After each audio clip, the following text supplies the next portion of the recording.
ನನ್ನ ಹೇಳಿಕೆಗೆ ನಾನು ಬದ್ಧ ಅಂತ ಪಬ್ಲಿಕ್ ಟಿವಿಗೆ ಎಕ್ಸ್ಕ್ಲೂಸಿವ್ ಆಗಿ ಹೇಳಿಕೆಯನ್ನು ಕೊಟ್ಟಿದ್ದಾರೆ. ತನಿಖಾ ಸಂಸ್ಥೆಗಳು ಮಾಹಿತಿ ಕೇಳಿದರೆ ಕೊಡ್ತೀನಿ. ಅದೇನು ಮಾಹಿತಿ ಅಂದರೆ ನನ್ನ ಬಳಿ ಇರುವಂಥ ಮಾಹಿತಿ ಕೊಡ್ತೀನಿ ಅಂತ ಹೇಳಿದ್ದಾರೆ. ಅವ್ರು ಹೇಳೋದಿಷ್ಟೇ, ಎಲ್ಲಿ ಸಭೆ ನಡೆದಿದೆ ಅನ್ನೋದನ್ನು ಹೇಳ್ತೀನಿ ಅಂತೇಳಿ. ಅವರು ನನ್ನ ಪ್ರಶ್ನೆಗೆ ಉತ್ತರ ಕೊಡಬೇಕು ಅಂತ ಹೇಳ್ತಾರೆ ಅವರು.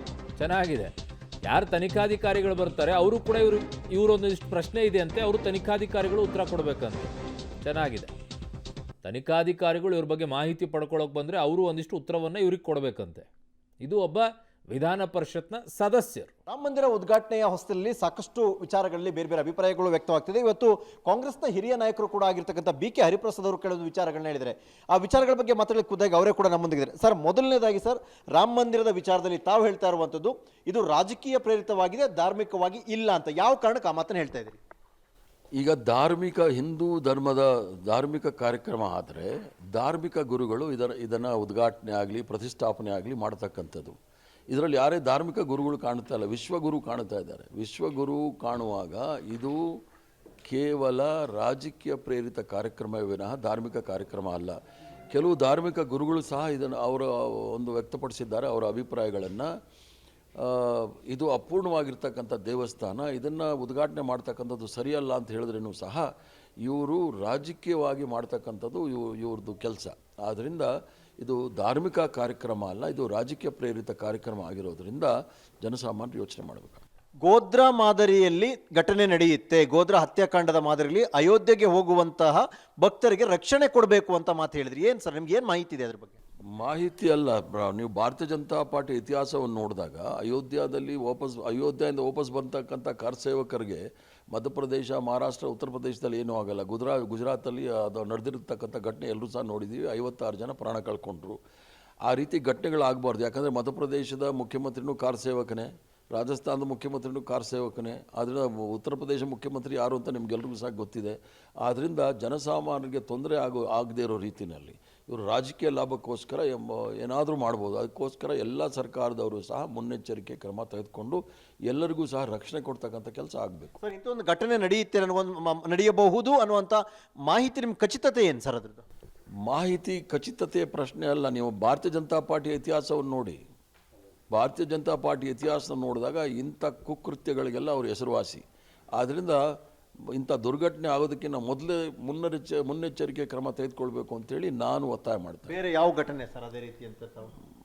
ಗೋಧ್ರಾ ಆಯಿತು, ನಿಮ್ಮದು ಪುಲ್ವಾಮಾ ಆಯಿತು, ಅಥವಾ ಕಂದಮಾಲಲ್ಲಿ 1 ಲಕ್ಷ ಜನ ನಿರ್ಗತಿಕರಾದರು, ನಿರಾಶ್ರಿತರಾದರು. ಈ ಥರ ಹಲವಾರು ಘಟನೆಗಳು ಈಗ ಮಣಿಪುರಲ್ಲಿ ಸಹ 4 ತಿಂಗಳಿಂದ ನಡೀತಾ ಇದೆ. ಅದನ್ನು ನಿಲ್ಲಿಸೋಕ್ಕೆ ಯಾವುದೇ ರೀತಿಯ ಕಾರ್ಯಕ್ರಮ ಆಗುತ್ತೆ, ಮೂಕ ಪ್ರೇಕ್ಷಕರಾಗಿ ನೋಡ್ತಾ ಇದ್ದಾರೆ. ಆದರೆ ಸರ್, ತಾವು ಹೇಳುವಂಥಲ್ಲಿ ಪುಲ್ವಾಮಾ ಆ ರೀತಿಯ ಪೂರ್ವಯೋಜಿತ ಘಟನೆನ ಎಲ್ಲ ಈಗ ಪುಲ್ವಾಮಾದ ಬಗ್ಗೆ ನಮ್ಮ ಸತ್ಪಾಲ್ ಮಲ್ಲಿಕ್ ಅವರು ಹೇಳ್ತಾ ಇದ್ದಾರೆ, ಜಮ್ಮು ಆ್ಯಂಡ್ ಕಾಶ್ಮೀರದ ಮಾಜಿ ರಾಜ್ಯಪಾಲರು. ಅವ್ರ ಹೇಳಿಕೆಗಳನ್ನೇ ತೆಗೆದುಕೊಳ್ಳಿ. ನಾನು ಈಗಾಗಲೇ ಆಗಿದೆ 5 ವರ್ಷದಿಂದ, ನಡೆದ ಘಟನೆ ಮಾರನೇ ದಿವಸನೇ ಹೇಳಿದ್ದೀನಿ.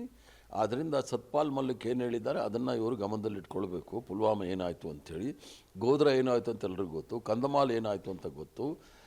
ಕೆಲವು ಭಾರತೀಯ ಜನತಾ ಪಾರ್ಟಿಯಲ್ಲಿರ್ತಕ್ಕಂಥ ಸಾಮಾನ್ಯ ಕಾರ್ಯಕರ್ತರಲ್ಲ, ಆ ಸಂಘಟನೆಗಳಿರ್ತಕ್ಕಂಥ ಸಾಮಾನ್ಯ ಕಾರ್ಯಕರ್ತರಲ್ಲ, ಇವರುಗಳು ಸಭೆಗಳನ್ನು ಮಾಡಿ ಕೆಲವು ಪ್ರಚೋದನಕಾರಿ ಹೇಳಿಕೆಗಳನ್ನು ಸಹ ಕೊಟ್ಟಿರ್ತಕ್ಕಂಥ ನಮ್ಮ ಗಮನಕ್ಕೆ ಬಂದಿದೆ. ಆದ್ದರಿಂದ ಮುನ್ನೆಚ್ಚರಿಕೆ ಕ್ರಮ ತೆಗೆದುಕೊಳ್ಬೇಕು. ಸರ್, ತಮ್ಮ ಇಷ್ಟು ಸಿನ್ಸಿಯರ್ ಹೇಳಿಕೆಯನ್ನು ತಮ್ಮ ಪಕ್ಷ ಡಿಫೆಂಡ್ ಮಾಡುತ್ತಾ ಸರ್?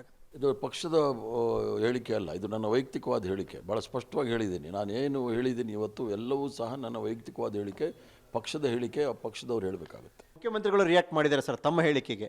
ಈ ರೀತಿಯ ಊಹಾಪೋಹದ ಹೇಳಿಕೆಗಳಿಗೆ ನಾನು ಪ್ರತಿಕ್ರಿಯೆ ಕೊಡಲ್ಲ. ಅವ್ರು ಇರ್ಬೋದು, ಅವರು ರಾಜ್ಯದ ಮುಖ್ಯಮಂತ್ರಿಗಳು, ಅವ್ರು ಹೇಳಿಕೆ ಕೊಟ್ಟರೆ ನಾನೇನು ಹೇಳಲಿಕ್ಕಾಗೋದಿಲ್ಲ. ಅವ್ರ ಬಗ್ಗೆ ನಾನೇನು ಆ ಹೇಳಿಕೆಯನ್ನು ಸಮರ್ಥನೆ ಮಾಡೋಕ್ಕಾಗಲ್ಲ ಅಥವಾ ವಿರುದ್ಧನೂ ಮಾಡೋಕ್ಕಾಗಲ್ಲ. ಅವ್ರ ಹೇಳಿಕೆ ಅವ್ರು ಕೊಟ್ಟಿದ್ದಾರೆ. ಸರ್, ಯಾವುದಾದ್ರು ಸರ್ಕಾರಿ ಸಂಸ್ಥೆಗಳು ತಮ್ಮಿಂದ ಇದರ ಬಗ್ಗೆ ಹೆಚ್ಚಿನ ವಿವರವನ್ನು ಕೇಳಿದರೆ, ಬಯಸಿದರೆ ಕೊಡ್ತೀರಾ ಅವರಿಗೆ ಮಾಹಿತಿ? ತಮಗಿರೋ ಮಾಹಿತಿನ ಬರಲಿ, ಹೇಳ್ತೀನಿ ಅವ್ರಿಗೆ. ತನಿಖಾ ಸಂಸ್ಥೆಗಳು ಯಾವುದೇ ತನಿಖಾ ಸಂಸ್ಥೆ ಬಂದ್ರೂ ನಾನು ಹೇಳ್ತೇನೆ. ಅವರು ಕೂಡ ನನಗೆ ಇನ್ಫಾರ್ಮೇಷನ್ ಕೊಡಬೇಕಾಗುತ್ತೆ. ಕೆಲವು ಇನ್ಫಾರ್ಮೇಷನ್ ಎಲ್ಲೆಲ್ಲಿ ಮೀಟಿಂಗ್ಗಳಾಗಿದೆ ಅನ್ನೋದು ಬೇಕಾದ್ರೆ ನಾನು ಹೇಳ್ತೀನಿ. ಇಲ್ಲೆಲ್ಲ ಆಗಿದೆ ಮಾಹಿತಿ ಅಂತ ಅವರಿಗೆ ಶೇರ್ ಮಾಡ್ಕೊಳಕ್ಕೆ ರೆಡಿ ಇದ್ರಿ. ತಾವೇನಾದ್ರು ವೈಯಕ್ತಿಕವಾಗಿ ಸರ್, ಅಂದರೆ ಮುಂಜಾಗ್ರತೆಯಾಗಿ ಹಿರಿಯ ನಾಯಕರಾಗಿ ಏನಾದರೂ ದೂರು ದಾಖಲಿಸುವ ಪ್ರಯತ್ನ ಮಾಡ್ತಾರೆ? ಏನು ಬೇಕಾಗಿಲ್ಲ. ಎಲ್ರಿಗೂ ಸಹ ಗೊತ್ತಿರ್ತಕ್ಕಂಥದ್ದೇ. ದೇಶದಲ್ಲಿ ಭಾರತೀಯ ಜನತಾ ಪಾರ್ಟಿ ಇತಿಹಾಸ ನೋಡಿದಾಗ ಇವರು ಯಾವ ಹಂತಕ್ಕೆ ಯಾವ ಮಟ್ಟಕ್ಕೆ ಹೋಗ್ಬೋದು ಅಂತ ಎಲ್ರಿಗೂ ಸಹ ಗೊತ್ತಿರ್ತಕ್ಕಂಥದ್ದೇ ವಿಚಾರ.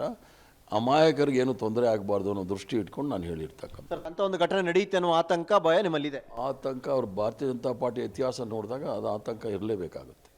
ಸರ್ ಹೇಳ್ಬೋದಾ ಸರ್ ಏನಾದರೂ ಹಿಂಟು ಈ ಕಾರಣಗಳು ಅಂತ? ಇಲ್ಲ, ನಾನು ಅಷ್ಟು ಹೇಳಿದ್ದೀನಿ, ಅದು ಸಾಕೀಗ. ಓಕೆ, ಇದು ಬಿ ಕೆ ಹರಿಪ್ರಸಾದ್ ಅವರ ಮಾತು. ಅಂದರೆ ಹಿಂದೆ ಸಾಕಷ್ಟು ಘಟನೆಗಳು ಈ ರೀತಿ ನಡೆದಿದ್ರಿಂದ ಮತ್ತು ಚುನಾವಣಾ ಸಂದರ್ಭದಲ್ಲಿ ಬಿಜೆಪಿ ಇಂಥದ್ದನ್ನ ಬಳಸ್ಕೊಳ್ಳುತ್ತೆ ಅನ್ನುವಂಥದ್ದು ಕೂಡ ಬಿ ಕೆ ಹರಿಪ್ರಸಾದ್ ಅವರು ಮಾಡ್ತಾ ಇರುವಂಥ ಆರೋಪ. ಹಾಗಾಗಿ ಎಚ್ಚರಿಕೆಯಿಂದ ಇರಬೇಕು ದೇಶಾದ್ಯಂತ ಅನ್ನುವಂಥ ಮಾತನ್ನು ಅವರು ಮತ್ತೆ ಅದನ್ನು ಕೂಡ ಹೇಳಿರುವಂಥದ್ದು ಕೂಡ. ಕ್ಯಾಮರಾ ಪರ್ಸನ್ ಶಂಭು ಜೊತೆ ಸುಕೇಶ್, ಪಬ್ಲಿಕ್ ಟಿವಿ, ಬೆಂಗಳೂರು.